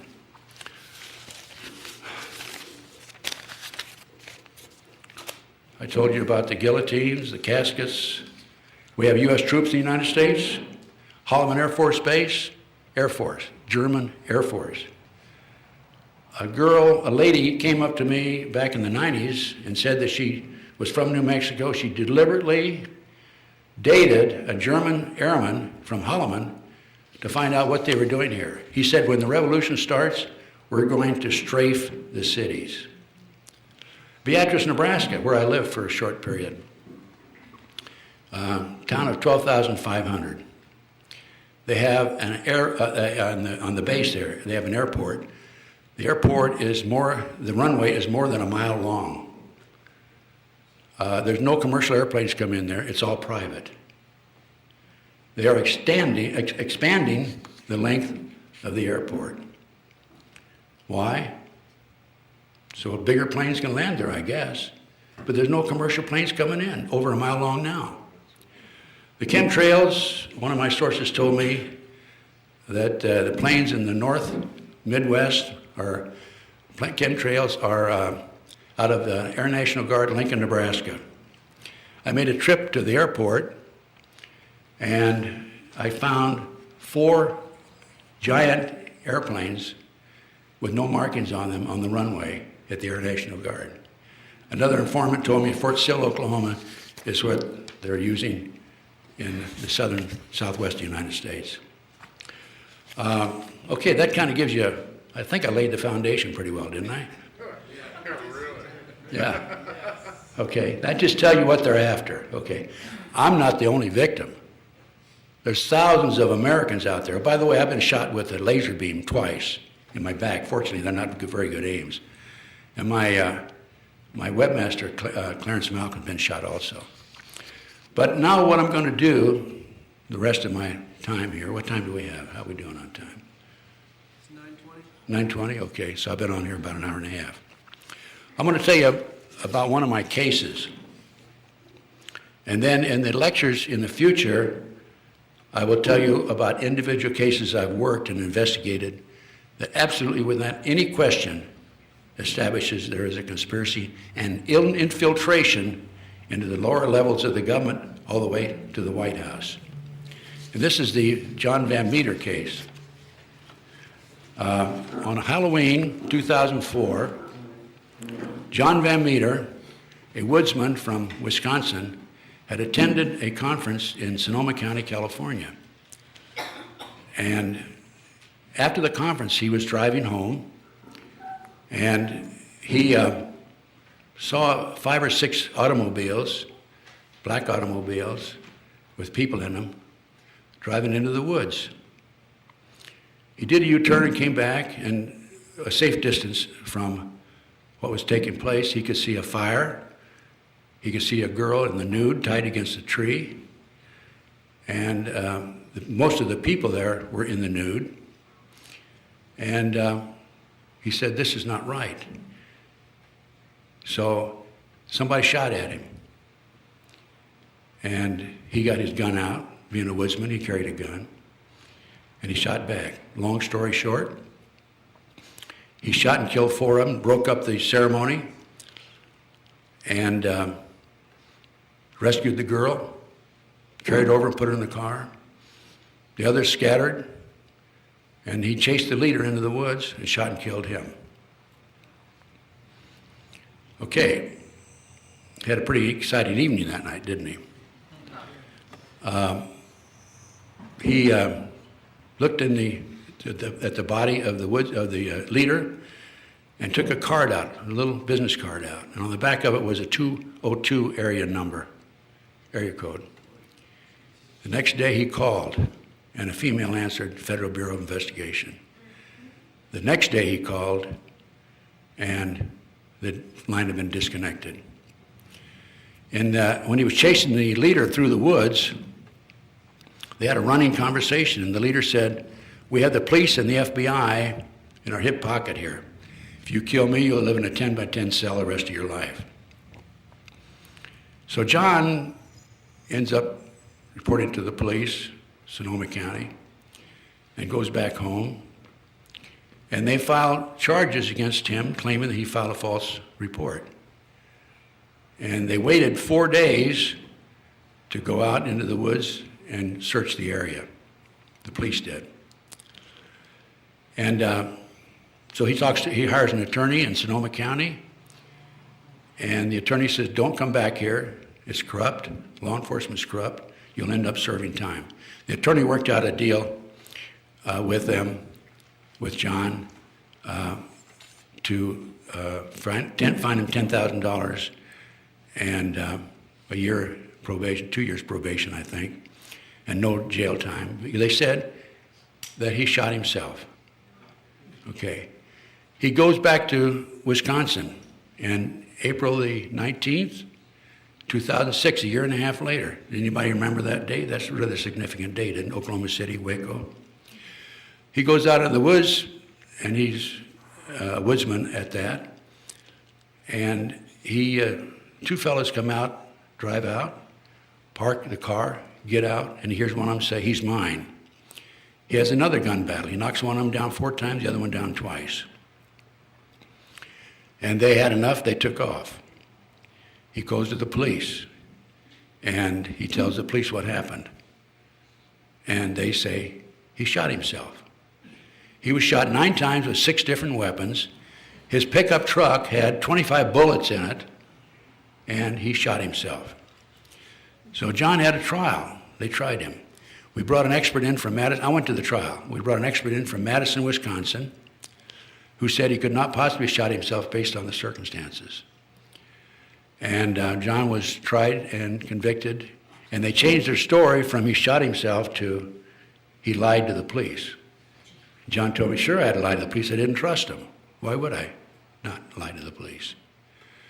So that shows you, and by the way, he's placed on probation, and during the 1-year probation out of Wisconsin, somebody planted a marijuana plant in his garden. Obviously, they wanted the probation officer to find it. The probation officers came by regularly, searched his home without a search warrant, looking for guns, looking for booze. You can't have either one when you're on probation. And then last February the 6th, his house burned to the ground early in the morning. So that just shows you how the corruption has permeated down to the very lowest level, Sonoma County and Lincoln County, Wisconsin. This man could not possibly have shot himself. As I said, he was shot 9 times with 6 different weapons. I have a copy of the letter here that the girl wrote. By the way, she's in hiding. She changed her name several times. And nobody knows, other than John and a few others, about her whereabouts. Was she kidnapped or? Yeah, she was kidnapped. She was kidnapped out of a parking lot in Oakland. 4 guys came at her in daylight and shot her in the thigh with a needle. She lost consciousness, and they put her in a van. Would you like to have me read the letter that she wrote? Okay, I'm the woman from the satanic cult abduction case on Halloween. I'm scared to death of them finding out who I am, so I'm not coming forward. The only person I'm ever going to tell is my brother. By the way, she jumped in the car and drove into Oakland and called her brother, and her brother came and picked her up. She was in the nude, by the way. She had no clothes on. He thinks would be best if I stay anonymous, but he has convinced me to write down everything I remember exactly as I can and send it to the police. So this is what I'm doing. They were going to rape and murder me, and I hope they get caught. People need to know what's happened to me. I'm so scared they will find out who I am. I'm writing on an old typewriter, so it won't be on my hard drive. It started Saturday night. I was walking across the parking lot in Oakland. 4 guys got out of a car and grabbed me. They gave me a shot with a hypodermic needle in my thigh. I was unconscious for seconds. When I woke up, I had handcuffs on behind my back. My feet were tied together. The handcuffs were tied to something I couldn't move. They put tape over my eyes and my mouth. I didn't know where I was or how long I was there. I was thirsty and felt like I couldn't breathe. I had to go to the bathroom. I was terrified. I laid there and thought about what had happened to me over a long period of time. I'm not a religious person, but I prayed for the first time in my life for God to save me. I went to sleep and dreamed. In a dream, I saw a big white dog. It sat down, turned its head sideways, and looked at me. I felt like the dog was a girl dog, and she came to help me. I can't explain it any other way. Then I got up and ran away. I don't know why I'm even saying this. It just seems weird and real. I woke up again. I had to go to the bathroom so bad I finally gave up and urinated in my pants. It was awful. Then it was wet and cold. After a long time, I heard noises like a car door opening, and a couple of guys grabbed me. One guy said, "Bitch, pissed on the floor." The other guy said something like, "Shut up, clean it up, and load the stuff in." I'm pretty sure now I was in the back of a van. They took me into a search or something, or in the house or something. The guy said, "If you cooperate, we won't hurt you. If you struggle, we will kill you." Is that understood? I nodded my head, yes. "What could I do?" he said. Would you like something to drink? I nodded yes, and they took the tape off my mouth and gave me some water or something. It tasted funny. They started to take my clothes off, and I was sure they were going to rape me. The guy said, "Just relax, we're going to give you a bath now." They guided me into a bathtub and washed me all over with a cloth and shampooed my hair. I was really scared. It was weird. They dried me off and blew my hair dry with a blower dryer and a brush. They put tape back on my mouth and put a white terry cloth robe on me. They set me down on the chair. I couldn't see anything because the tape on my eyes. I could see I could hear voices in another room. I was getting pretty sleepy. I think that there was something in the water they gave me. Then a couple of guys got to me. They took me out and put me in the back of the van and drove away. I knew there were other people in the van, but they didn't talk. They just played this loud, instrumental, heavy metal music. They drove me for a long time. I felt very sleepy. After a long time, the van stopped. The couple got me out. My feet were bare, and I was standing in dirt. I heard a lot of people talking quietly. I heard clicking noises in the van. A guy beside me said, "What are you doing?" The other guy said, "Getting ready for sanitizing after." Then the first guy said, "Dude, we haven't had the party yet." I thought it was so weird I remembered it. Then I heard a woman's voice say, "This is the sacrifice." She untied my robe and put her hands on my breasts. She said, how did she test? A guy said, "Perfectly." She put her body next to me. I could feel her, she was naked. She said to my ear, "I'm going to drink your blood." I felt suddenly very sick. I started to collapse. A big guy picked me up and walked with me. Then they set me down and took off the handcuffs. They tied my hands and arms and put a rope around my neck. They took the tape off my eyes. I was in the forest. They had tied me to a tree or something. I was so scared I was shaking. I knew I was going to die. 4 naked women walked to me. One was wearing chains with rings in her nipples, and she had a big knife. She ripped the tape off my mouth and touched my breast with the knife. Then she jabbed at my face repeatedly with the knife. I was terrified. I wanted to kill her, the bitch. They tied the rope open behind me. They touched me. I don't want to be graphic, but they did sexual things to me. They made me have an orgasm. Then they did things to each other and masturbated and had wild orgasms. The bitches. This was the worst, awful woman were doing this to me. I hope they all get terminal disease and rot in hell. Some guys unrolled a big plastic sheet in front of me and made a fire. It was getting dark. A bunch of people gathered in front of me. They were all naked, and they started chanting some weird language.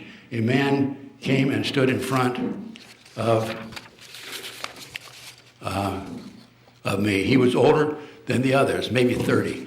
He was over 6 feet tall and a real lean build. His hair was almost black, so was his beard. He had weird eyes. Somebody was behind me and pulled the rope tight on my neck. He had his hands on my breast. I stared at him. He stared at me and never blinked. I couldn't help looking into his eyes. It was like hypnosis. He put me in a trance. It was like staring at a snake. He began to put his penis in me. Then I heard him loud yelling and guns shooting. The snake-eye man jerked away from me and stood looking through the forest towards the noise. Everybody ran to the trees. The snake man poured water on the fire and walked away quietly. Then I heard him say, "Kill her." A naked man came forward towards me with a knife. A man came running up with a silver gun and shot him right in the front of me. He was big and tall, old man, and he had a white beard. That's John Van Meter, by the way. That's the one that was tried. And he had a white beard. I heard a loud bang behind me. I saw the shot hit the old man in the side of his stomach and knocked him down. He shot back multiple times while laying down and got up, started cutting the rope on my arms and with the knife. Somebody else shot at us, and the man shot back. Then he said something like, "Hold on, girl, I'll get you loose," or something. I fell down. The man picked me up with his arms around my waist and walked away fast. He shot me his gun twice and yelled very loud, "No more harm will come to this girl." Then he said something about coming straight from God to kill them all. He called them sons of bitches and said he was going to kill them all. I'm pretty sure that's what he said. I think he scared them. Nobody shot at us anymore. We got in the car and on the road. I think he asked me if I could drive. I said yes. He put me in a car and said something fast things. And he put me in the car and said some fast things to me. All I really heard was "Go home and stay anonymous." I couldn't believe he was wasn't going with me. I couldn't believe I was going to live when I was so sure I was going to die before. He wanted me to go, but I asked him, "Are you an angel?" end quote. I'll never forget his eyes. He had blood on his face, but his eyes glowed brightly blue, like they were fluorescent or something. He said, "No, but one sent me to you."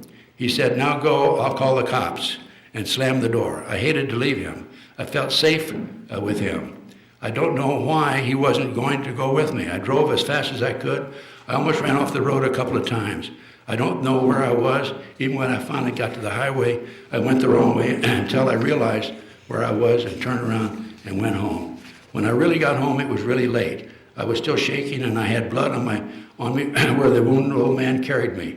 I felt sick for him. I found out later that nobody would even knew I was gone. I couldn't believe it. I was hurt by it until I realized it was my own fault. Then with this was a payback for all the times I fought with my parents over them wanting to know where I was going every minute. I hope the newspaper prints this so I can say to the kids, stop fighting with your parents. There is a reason why they want you to know where you are. My brother and I took the car and parked it in Berkeley. He said he'd call the cops and tell them where it was. We looked at it to see if we could find any who belonged to it. It was weird. There was nothing in the glove box or ashtray. No litter on the floor, nothing. Nobody's car is this clean. The only thing in it was 4 black sweatshirts and 4 black sweatpants, all identical. We opened the trunk and all that was in there was a used syringe. Then it hit me. This red Pontiac was the car the guy got out of who abducted me. They must have put me in the trunk. We're going to have the syringe tested to see what they shot me with. Also, when I was showering, I noticed a painful needle mark in my forearm. Then I remembered how one bitch said, "How did she test?" They drew blood from me while I was unconscious to test for what, AIDS? Then I remembered how that guy said exactly perfect, and I wonder if it was something else. They really scared me. I'm really sick and frightened for the man who saved me. I don't have a TV and haven't been calm enough to watch with anybody else. My wonderful brother has been on the run and hadn't heard anything definite either. I learned last night how you can tell a lot about a man who's looking real close into his eyes. The snake man and the old man who saved me were exactly the opposite. You can see it in their eyes. What I remember most is the shiny blue eyes of the man who saved me.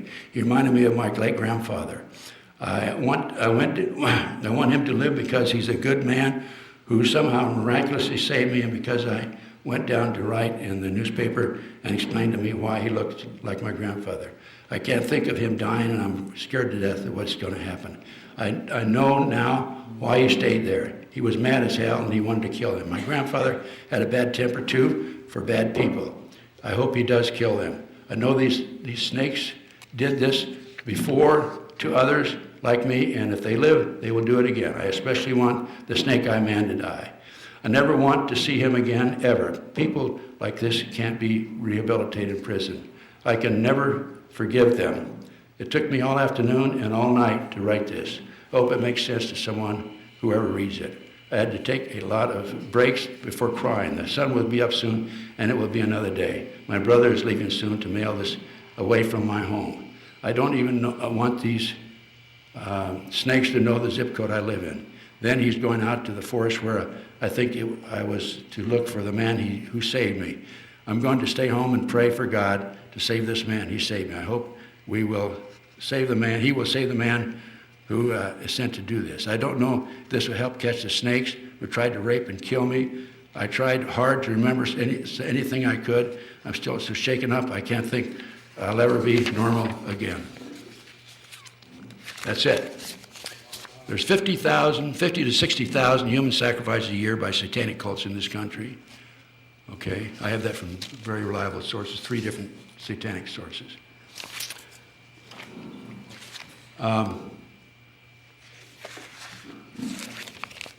So basically, what are the solutions? What are the solutions? Elect our own people to office? Excuse me. The right to bear arms, Second Amendment. Take control of the money, abolish the Federal Reserve. take control, educate the sheriffs, take control of as best you can. They're the highest ranking law enforcement officer in each county. Abolish unnecessary federal agencies. This reduces the government budget and expenses. Repeal all unconstitutional acts, and then educate, educate, educate. Missing children is another issue. I won't go into that. I think the time is just about run out. But CPS can come around, as they almost did with us in Claytonia, Nebraska, on an anonymous tip and take your child away from you. And this is in direct violation of the Fourth Amendment, the right to be secure in your home against unreasonable search and seizure. The Sixth Amendment, to face your accused. You don't ever face your accused. Seventh, trial by jury. And eighth, excessive bail. In the future, I will be discussing the truth about the Al-Qaeda terrorist movement, the McDonald case in detail, Victor Glestian murder, cover-up by the F.B.I., ATF, and the LA County Sheriff's Office. Captain Jeffrey Digman murder, he was head of a task force to expose drugs in the Marine base in Camp Pendleton. Not Camp Pendleton, but what's the one in San Diego? That's the... Pendleton, okay. The Franklin cover-up, where they were taking kids out of Omaha orphanages, foster homes, flying them to Washington, D.C. for sex orgies. McMartin preschool case, the Art Bell lawsuit, which is a phony lawsuit, and a cover-up by the FBI and the LAPD in another case. Anyway, it's been a pleasure being here tonight. I want to thank you all. I just got out of the hospital recently, and I had $800,000 hospital bill. Would anybody like to volunteer to pay that for me? Actually, I'm responsible for 20% of it. So if you folks, yes, question. Why don't you do an A for B on that? A what? An A for B, acceptance for value. How's that? I don't know. Use the accused number on the back of your social security number. We got a microphone here, thanks.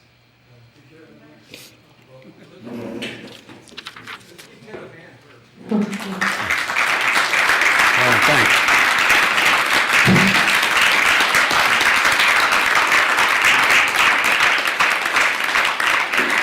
Thank you. Thank you.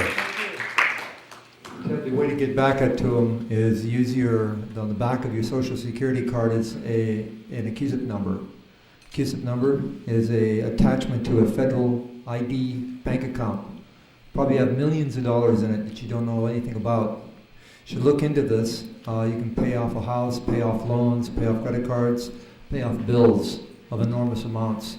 People are doing it. People are learning how to do this. It's associated with the federal government, and there are ways to find out more about it. It's something that we should all know about.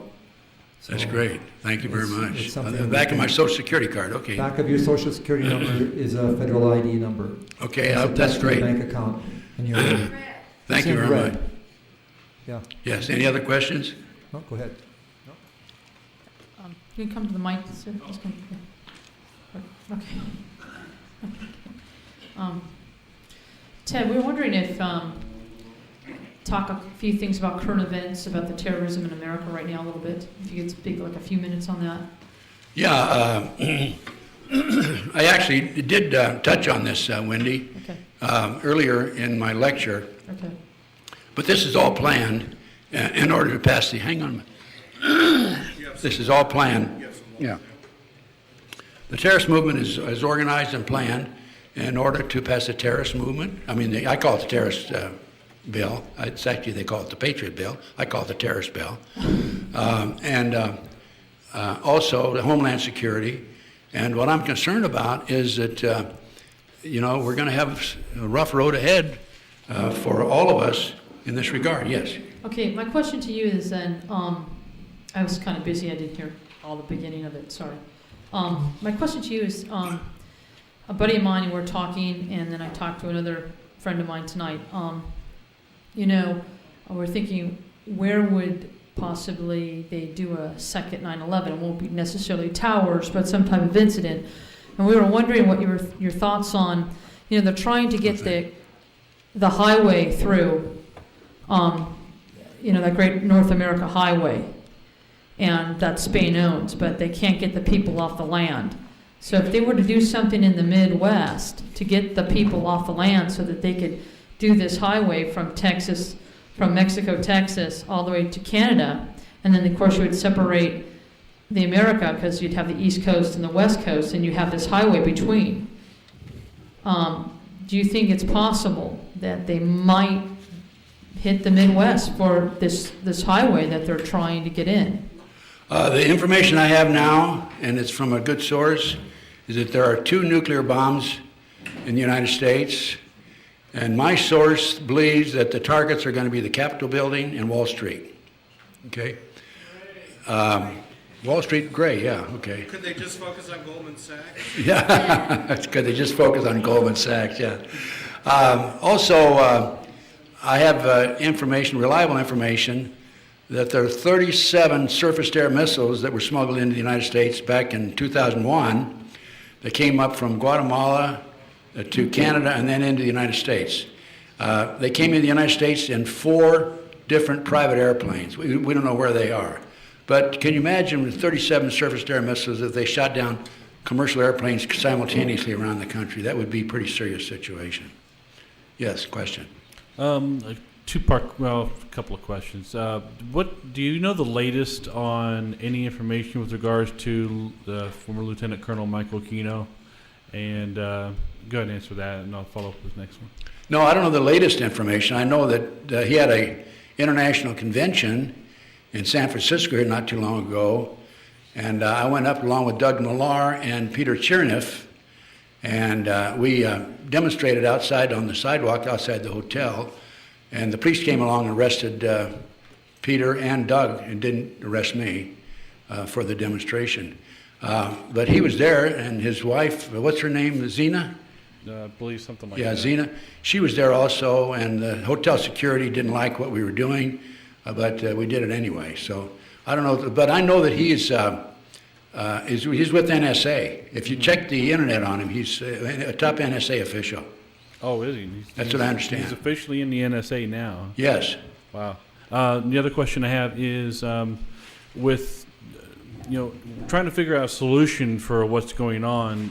Obviously, education is a big part of it, and being able to get the word out. However, based on your story, it appears that getting the word out puts a great big fat target on you. How do you find the balance? I don't worry about the balance. I just keep going forward. I'm like the energy bunny rabbit, So hanging on the drum. But most of us don't have the privilege of being former F.B.I. with all these different contacts and ways to keep yourself safe. So what do you suggest for people like the layman guy out here who ends up with a target on his Well, back? just get the research and pass it out to your friends. You can send it to them anonymously if you want to, But we're all targets. We're all going to be targets eventually. Everybody in this room. I'm sure we have informants in here. Hi, guys. Give me your Social Security number and I'll give you some free DVDs. Okay? And your date of birth. Okay? Yeah. Hi there. This is about Dr. Len Horowitz. And you're saying he's a disinfo agent. Do you know why specifically he's attacking you? Oh, yeah, he's attacking me because I think he's a government operative. That's his assignment. Look, Virginia McCullough came after me, and I neutralized her by going to the DA and finding out who she was. She anonymously, it should have been an anonymous phone call. Sure. But she made the mistake of sending emails to the district attorney, Randy Rittenhour, so he knew who she was. And he, without telling me verbally, orally, he nodded his head yes. So I neutralized her, so he's just the next guy in line to come after me. Because I seen a video of him where he was interviewing Dr. Gallo, the discoverer of AIDS. And he did a good job on that. And I thought... I don't understand what you're saying. Go ahead, speak Len slowly. Horowitz, he actually confronted Dr. Robert Gallo at a conference one time and accused him of being a creator of AIDS. And I thought that's quite a bold thing for him to do. And now he's turned around and he's attacking you. I thought that was a bit strange. I mean, I don't see his motivation for attacking you. Why would he do that? That's his assignment. That's his assignment, is to neutralize me, try to neutralize me, keep me from giving lectures all over the country. There's a possibility I'll be doing a lecture tour in Europe, by the way, after the first of the year. But those people are more receptive as a group than they are in this country. They know more about what's going on than we do here because the mainstream media. By the way, on February the 9th, I don't think I mentioned this in my lecture. February the 9th, 1917, Congressman Callaway, did I say this in the lecture? Announced that the J.P. Morgan interests had taken over 29 of Americans' major newspapers in order to control the press on March the 15th of 1915. 1913, let me see. February the 9th of 1917 was 1913, I think it was, yeah. It's not possible that Len's just confused or he's just said the wrong thing. I don't know. Leonard Horowitz? Yeah. Oh, no. He's just a government operative. He's one of the boys. It's hard for me as a newbie to understand who's doing the disinfo and everything else. And that's why they chose him to be, because he has credibility. I always thought all along he was my friend until I read this 12-page document. Wow. Yeah. No, it's like they put people out there claiming to be patriots, and instead of patriots, they're actually stirring up trouble. The F.B.I. is notorious for they plant informants in with groups, and they advocate violence, and they go out and commit the violence. This happened in West Virginia, I think it was. And everybody gets arrested. Do you think the FBI informant's going to be? Yeah, he's arrested, but they let him out the back door. So when will you be giving a talk on Al Qaeda? That was something I was really interested in. I don't understand what he's saying. Are you good? Al Qaeda? Yeah. Yeah. When? You want me to talk about it? No. When will you be giving your talk on Al Qaeda? Oh, on Al Qaeda, I don't know. It's up to Wendy when she'll have me back. Or else I'll do a DVD. I'll do my own DVD on it. Okay, that's good. Yeah. Okay. Well, the whole terrorist movement it's all planned. It's part of the master plan by the Illuminati, New World Order Illuminati. Yes. I apologize because when I handled that skyjacking in Philadelphia, I stood under 3 jet engines were running, and I had hearing loss. So sometimes it's difficult for me to understand. Yes. Earlier in your talk, you mentioned the aims of the Illuminati, and you said one of them was to gain control of the media, to control the public mind. Well, I noticed in the United States and everywhere, the media is in the hands of Jews. So what is the relationship between the Illuminati? The Illuminati were formed in Germany by the Rothschild family and so forth. So what is the relationship? Who's the boss? Is it Rothschild? Is it some who? I don't know exactly who's the boss, okay? But I can tell you this. When you make a note of this, MJ12, Magic 12, and go home and check it on the internet. MJ12 are 12 individuals behind the scene who are actually running the country in this United States. And this is MJ12, Magic 12, MJ12. Not 1912, MJ12. No, MJ, M like Mary, J like John. You mean that's flying saucer business? No. In 1947, Harry Truman and the National Securities Act established a committee of 12 outstanding, prominent individuals, outstanding by their standards, not ours. And anyway, these are the 12 men, and if one of them, they're not appointed by the president, they're within their own circle, and if one of them gets sick or dies or something, they decide among themselves who will replace him. And MJ12 has been active since 1947. I've got a terrorist intelligence report I'm putting out right now. It's 100 pages long, by the way. And those are the boys behind the scenes. And so those are the ones that, by the way, Cheney is... Give me the relationship between them and Rothschild. Well, I don't know if Rothschild is one of the members or not. We have a fellow here who does know who some of the members are, but he's not ready to come forward. As far as the Jews and there's a difference. The Jewish religion is a very good religion. I mean, I'm not a Jew, I'm a Christian, but they have a lot of good points. But we're talking about the Zionists, not the Jews, not the Jewish, not the really religious people. And so be it, that's the way it is. But MJ12 are the ones that are calling the shots in this country. Yeah, question? Yes. I know you're our esteemed speaker tonight, but I thought earlier you said that you were in charge of the group that neutralized the Black Panthers. And it's my understanding that it came out in the church hearings or some subsequent hearing that they were neutralized by death squads from the FBI who went and killed them in the middle of the night while they were sleeping. Am I mistaken? No, they were talking about the Hoffman case in Chicago, and that was the Chicago police that killed him, not the FBI. Okay, thank you. Okay, So you're saying categorically that you were not involved with any death squads of the FBI? No, I wouldn't even think of it. Okay. Not under any circumstances. If I go into any detail on the Black Panthers, I'll give you an example, a quick example. COINTELPRO, okay? We sent an anonymous letter to the Secretary Treasurer of the Black Panther chapter in New Haven, told him that the chairman was having an affair with his wife. We sent an anonymous letter to the chairman saying that the Secretary Treasurer was embezzling money from the chapter. COINTELPRO. Worked. Okay? But if that's as nefarious as it gets, that's pretty benign by the standards that we're used to dealing with. I know, but look, it's happening to me. It's not very benign to me because I'm not being invited to Conspiracy Conference 2009, some of these other, Steve Hempling's group up in Santa Cruz. They've neutralized me across the board. People believe that I married Antone LaVey. Some people do. Some people don't have any sense.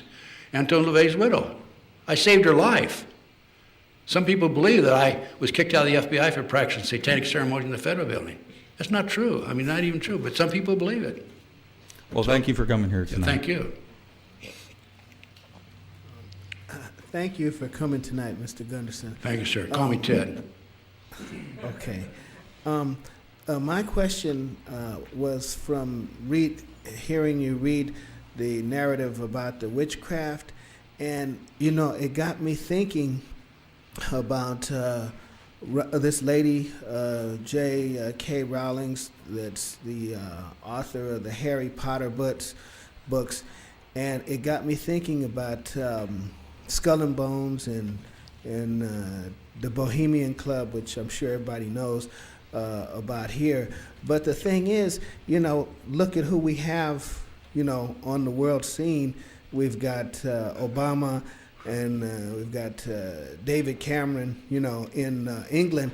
And, you look at those guys, and it looks like, they might have come out of some Harry Potter school. You know what I'm saying? Yeah,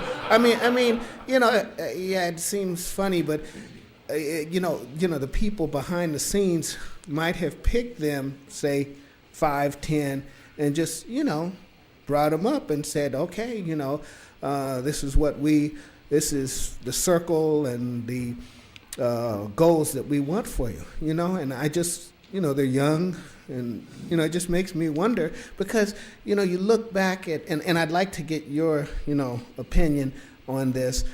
You look back at the youth, how they just came up, the right doors were open. Both of them are relatively very young. And then you have this woman who is focused in on our youth, and the media, at least the media in the States, can't seem to sit down and do a documentary on her or interview her. She just seems to float around, and you never think about her until another movie's out directed at all these kids. I'd like to get your opinion on that. Well, time and time again, we see Hollywood coming out with a movie. People think it's fiction, it's not true, and yet 5, 10, 8, 15 years later, whatever it might be, it comes to pass. And so it makes me think, hey, do you think people in Hollywood know what's going on ahead of time? Well, I think we do, most of us here. Even though I'm talking to the choir, this choir is knowledgeable if you've been coming to the Granada Forum on a regular basis, yeah. Yes, sir. Yes, I just wanted to thank you personally. You've been a Beg your pardon? I want to thank you personally. Oh. You've been a real personal hero of mine for 2 years now, and thank you very much for continuing to speak out as you do, even in 82 years old. 82, yeah, 82. Thank you. Yeah. My first question is: you mentioned 2 nuclear devices. Are those nuclear devices the South African nukes that I've read a lot about and heard a lot about? That was a backdoor deal with Israel and South Africa. Are those the two nukes you're referring to? According to my source, they're the size of a thermos bottle, and the size of a thermos bottle. Okay. Are those part of the backdoor deal with Israel that they did with South Africa to build 10 nuclear devices, and there are 2 of them left I've read up on? Yeah, I don't know that. I don't know the answer to that question. Okay, and then towards the end of your lecture, you mentioned trying to win your sheriff to your side. And I've learned a lot about corruption in L.A. County. Oh, yeah. And how do you reach Sheriff Leroy Baca? How do you win a sheriff to your side when it appears like he's corrupted, by the Department of Homeland Security? How do you go about trying to help win a sheriff to your side so our county is protected? Any advice on that? The only thing I know about sheriff's offices is that, other than what I read in the newspaper, is that I know for a fact on that one case I had, the Victor Galustian murder, he was blown out of the hard top of his Buick driving down the road, that they, along with the FBI and BATF, covered up the case. Other than that, I don't know anything about Baca and the rest of the people here. All I know is we have a huge cover-up and we have a huge conspiracy here. Let me ask you a question. Did I, based on what I said tonight, did I convince you that there is a conspiracy? Yes. Okay. Because think of it this way. Private enterprise, right? If they invest money, they want a return on their money. There's no return on the money of these people running around chasing me on surveillances. You follow what I'm saying? In other words, there's no return.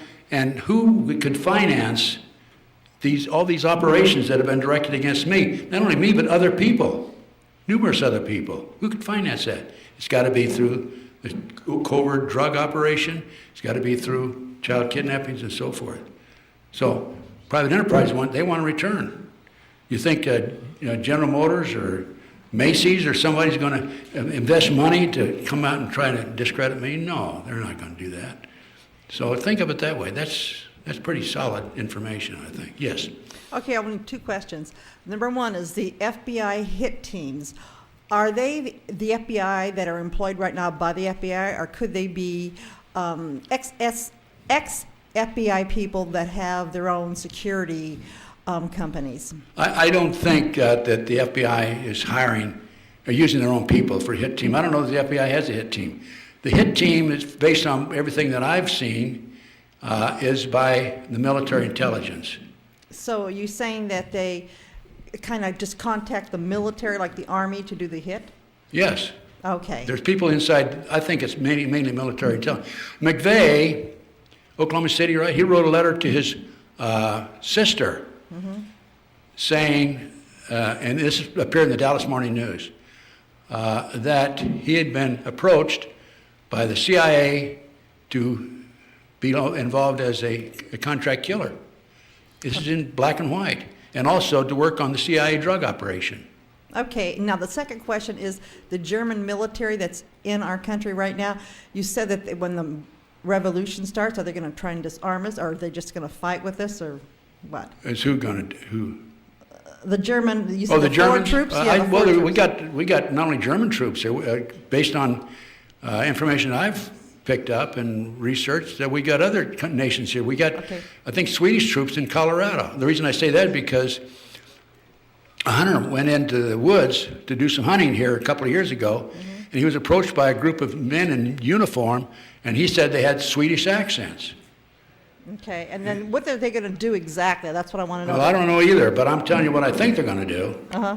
Why do you think they're extending the runways? The runways of where? In small airports. I didn't know they were. Yeah, I mentioned the Beatrice, didn't I mention that? Okay. Yeah, Beatrice Airport, the runway is over a mile long, and they're extending it. And there's no commercial traffic coming in there. Okay. Okay, what I think the plan is, I have no idea if this is true or not. I think there are plans. First of all, we've been labeled red, blue, and green. Red are going to be picked up and immediately executed. by the way, a top government official has made the statement that the best way to harvest body parts is through the guillotine. In 1995 and 1996, the Georgia legislature passed a law that prisoners who were sentenced to death for crime could choose the guillotine as their means of being executed. It's kind of ironic that they have that law in the books in Georgia in 1995-96, and now they're sending thousands. They put thousands of guillotines in there now. That's all has to have been planned. Okay. Yeah. Huh? I can't hear you. What's the blue and the green? Oh, blue and green are. This is. I mentioned. We're color coded. Color code for people. They know everybody here. Oh, probably 99% of it. And here's another theory that I have. They're getting rid of the old cars, aren't they? Yeah. Okay, why? It's because they can't trace them on the sensors. They don't have GPS systems. Yeah. Bring your car in, we'll give you cash. They don't want these old cars on the highway. They want to keep track of us. And if they don't keep track of you through your car, they keep track of you through your cell phone from up above. 2 quick questions. Yes, sir. One's a yes or no. I recently saw Aaron Russo's Mad as Hell. Was that you in the front row? Aaron Russo's Mad as Hell? I can't understand, you're muffled. I recently saw Aaron Russo's film Mad as Hell. Oh, yeah, yeah. That was you, right? You were sitting in the front row. Well, yeah, okay. I think I was. Okay. I recognized that. I said, that looks like Ted. Anyway, my real question is, this the story that broke Monday, they said there was some type of missile or something, and then they said it was a contrail, and do you have any insights to what that was? I don't have any inside information on that. I don't have any idea what it is. All I know is what I read in the paper, and I don't think anybody in the news media know. I don't know if they do or not. I don't have any idea. But we have Point Magoo out there. They launch missiles out of Point Magoo on a regular basis. Yes, sir, question. In relation to your work, the satanic cult stuff, okay, a guy named Eric John Phelps talks about the Vatican assassins and the idea that the Jesuit priests and the Black Papacy, the Black Pope, that these are the guys that are above all the other secret organizations. I just wondered if you had any information that would confirm or deny that. Not really. I don't know. I wish I could answer that question. But I've heard a lot about the Vatican being involved, and you've used the usual stuff, and the Zionist Jews, and I know that all I know is the MJ-12's active. If we can get, I say the names of MJ-12, the 12 people, are known to some people, but the people that know about it don't want to come forward with it right at this time. It's not healthy. Okay. My question's about Bohemian Grove. As we all know, they do a mock child sacrifice there in their cremation of care. Do you have any knowledge or belief as to whether or not a real sacrifice is occurring somewhere there at the same time? I can tell you this. Paul Benassi, in the Nebraska case, Franklin cover-up, he was one of the kids, 10, 11, 12, 13 years old, that worked with the network that kidnapped the children. He was involved in the Johnny Gosch kidnapping case. And he was used in parks, shopping malls, and so forth, to attract other kids his age over to the car, would be parked close to the car. He'd be working close to the car. And the adults would grab him and throw him in the back seat. Paul Benassi, I have a 5-hour interview with Paul Benassi, by the way. It's available, I think. It might be on YouTube. But people tell me they see me on YouTube all the time. I'm computer illiterate, so I don't know what's on there. But Paul Benassi told me that he was part of the network that was involved in kidnapping kids, okay? He also told me that he and another kid in the network were put in a cage in front of the owl at Bohemian Grove with a kid that had been kidnapped. They performed sexual acts on him and then were ordered to kill him. This is for snuff film. And Was that during the ceremony itself? It was, I don't know exactly when that was, but he was there probably during the ceremony, I would say. They wouldn't just let him go back there on his own. Yeah, I would say probably during the ceremony. And these snuff films sell for like $100,000, private collections. The kids are sold for $50,000 on an auction block. Paul has attended 6 auctions, as few as 6 and as many as 36 kids, boys and girls, mostly young kids, were auctioned off for up to $50,000 each. It's big business. But wasn't the real purpose to compromise the people there? I mean, you know, they're doing a snuff film, and you have these, you know, leaders there, and now they're all compromised. Well, I don't think they're going to be compromised because nobody knows about it. It's all secret. But the real purpose, I think, is for snuff films, and also this is part of their belief, the satanic belief. Thank you for your enlightening talk. I think you've given us a lot to think about. I was hoping for a little clarification on 2 points. Can you say anything more about the significance or projected use of some of these internment camps and plastic coffins? And can you say anything about whether websites like WikiLeaks might be contributing to a disinformation agenda? The first question is about the internment camps. What's the second question? Programs like WikiLeaks or websites like WikiLeaks, do you think they'd be contributing to education or disinformation? I don't follow your question. WikiLeaks. It's a With the website. elite? Right. You mean the internment camps? Right. No, forget the WikiLeaks question. Can you speak a little bit more about the internment camps, please? Thank you. Okay, I'm sorry. Again, I have a hearing problem. I apologize. Well, the internment camps, I mean, I think it's on the internet, and they are renovating and refurbishing the old World War II Japanese camps where they interned the Japanese. And I picked this up from several sources that these internment camps are out there. The biggest one, I understand, is in Alaska, where they could supposedly be able to hold 1 million people. These would be probably the blue or the green, probably the green. They're coded at red, blue, and green, right? The red will be eliminated immediately. The blue, I think, is for rehabilitation. The green, are not a problem for the New World Order boys. One more question, Ted. Okay, one more question, Mr. Charles. Hey, Ted. Thank you for tonight. I wanted to ask you if you were aware that, from what I've heard, that Louis Jordan West, who is an MK Ultra architect, was just about the only person allowed to speak with Timothy McVeigh. And I'm wondering if you know about that, if you could talk about it a bit. Yes, I do. I just happen to know about that. As a matter of fact, I knew Jolly West. He's head psychiatrist at UCLA. And in the 1991s, when I was involved in exposing the tunnels under the McMartin School, he called me and wanted to have lunch with me. I had lunch. I knew what he was after. He wanted to know what I knew. And of course, I didn't know anything, right? Or what I knew, I didn't tell him. I'll put it that way.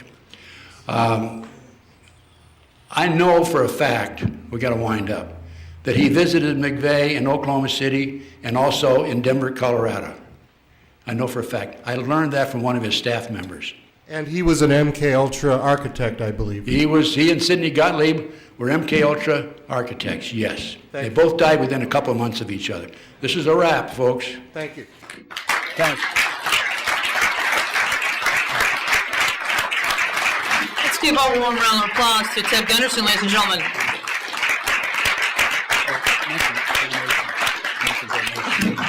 If you'd like to make a little more donation to Ted, there's a bucket in the back.